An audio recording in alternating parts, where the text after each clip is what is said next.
Hello everybody, hope you're having a fantastic day today. Thank you so much for checking out the video. Today I have an updated full health Commando build for you for 2025. I did this video like a month or so ago. I just wanted to update it because the perk cards have been updated just so we're all on the same page here again. Let's get into it. Okay, so the best thing about this build is definitely the amount of damage that you can take. You can see a behemoth here. Really can't do much to me. Like, the health is barely moving and you're gonna have more than enough time to stim pack. I was actually pretty surprised how much damage we were able to take. And just to show a Mirelurk Queen as well, probably the worst, scenario that you're gonna run into unless you're fighting the Guardian. And yeah, just look at the amount of damage you can take. Like, I've been in power armor builds that can't take this much damage. So yes, you will have no problem staying alive. You will have no problem hitting that stim pack in time. I'm sure you're going to love this build, guys. You can also use regular ballistic rifles with this build and energy rifles. So I don't mention the Tesla rifle in this build. I will link a top 5 video showing you how to get it, but I do recommend you check out the Tesla rifle. It's absolutely fabulous. And you can use pistols with this build as well. I'm using the Gamma gun here and it's absolutely fabulous. Definitely check it out, guys. And you can fight, or sorry, I wouldn't say fight the EN. You can do that, but you can do raids with this build as well. This is just me going in solo here, fighting the robot, which you can get done, but, with raids, I would recommend a team as always. Here's the actual specs or the numbers of the perk cards that I'm using with this build. Of course, we all play different, so if you have to make a couple of tweaks here and there, of course, that's what you got to do. I don't expect everybody to play exactly how I play, but again, if you want similar results, this is just the perks that I'm using in the video. And again, I'm sure you guys are absolutely going to love this build. I do include a beginner build here, which I'm going to show in a sec. I know seeing all this stuff may be a little bit overwhelming to some newer players, so if you are looking to work towards a build like this, this is probably the numbers and the perk cards that you're going to want to start working towards from, level 50 to 100. Probably going to have to hit at least 50 before you can start getting the build to start to look like this. And then you'll be in a step in the right direction, to making the end game build that I was just showing. And of course, this doesn't even include legendary perk cards. If you want a little bit of extra carry weight with this build as well, you can easily throw on a perk card to do that under strength. I would just recommend taking off blocker. Say you're a little overweight and you can't get home, you can't fast travel, maybe just take off blocker, and then you can just throw on strong back and it'll give you that little bit of extra carry weight to get you home. For mutations, adrenal reaction, bird bones, eagle eyes, egghead, healing factor, herbivores, very important with this build. Herd mentality, marsupial, scaly skin, and speed demon are the ones I'm using. And of course, the Secret Service armor I would highly recommend, especially the Overeater's 1-star and the Through Hiker's 3rd-star. These definitely depend on this build to have these on your armor. I know it's a little easier said than done, but this is what you're going to want. Excuse me. Of course, Rangers, Poisoners, Fireproof are also great as well. But that Through Hikers and Overeaters is extremely important for this build, everybody, especially having Arms Keepers on under strength. And I do recommend the Secret Service underarm as well, under armor. If you're wondering where to get this stuff, you can get it from Vault 79. You will have to have the main quest with the Settlers and the Raiders done, so I don't really want to spoil anything there in case you haven't done it.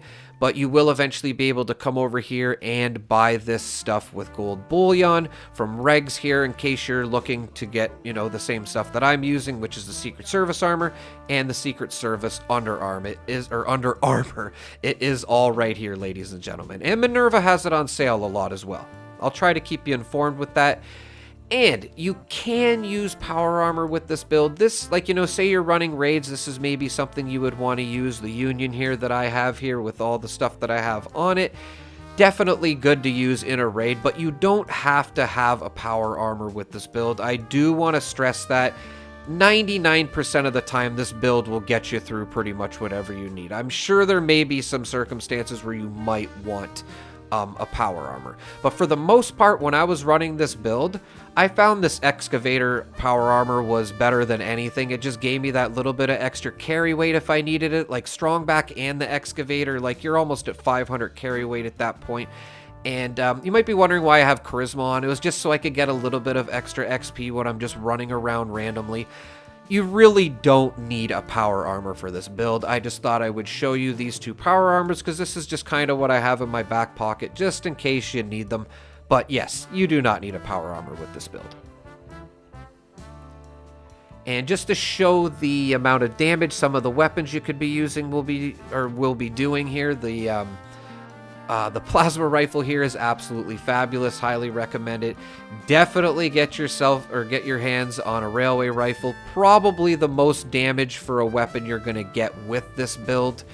It just absolutely obliterates everything, everybody. I really recommend you get this weapon if you haven't tried it with this build. You're really going to love it. The handmade as well, probably one of my favorite rifles. I'm sure most people will agree. You gotta try it if you haven't. Just overall great gun, especially for just taking out those regular mobs. And of course the fixer, so overpowered this weapon is. It's like endless VATs if you got the conductors on it, and it'll do anything you need it to do. This and the railway rifle are probably the best two weapons to use with this build. And the Ultra Sight laser rifle as well. If you can get a quad with conductors, the amount of AP you will have with this build is magical, and it's just a very satisfying weapon to use. As it wasn't always the most powerful weapon, but this definitely, you know, sets it up there in the damage department. And just to show the weapons that I'm using in the video, in case you want to get similar results that I'm getting, highly recommend the Gamma Gun for a pistol, the Fixer, the Handmade here, I don't even have a 4-star on. I would throw conductors on that. The railway rifle, it's almost like a must with this build. You're really going to want this weapon just in case you need to do a little bit of extra damage to something. I don't know why I was using a bloodied for this. Do not use that. You're going to want a quad or maybe even an anti-armor. But that was the rifle I was using, so I just wanted to show you guys. And here's the quad Ultra Sight laser rifle. Trust me when I tell you, go try that weapon.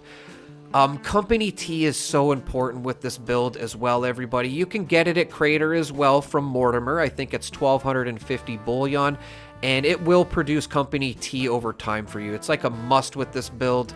And yes, you can just come over here and see Mortimer for it. You have to have a real low, I think it's Ally in order to purchase it with them. You'll be able to get it fairly quickly.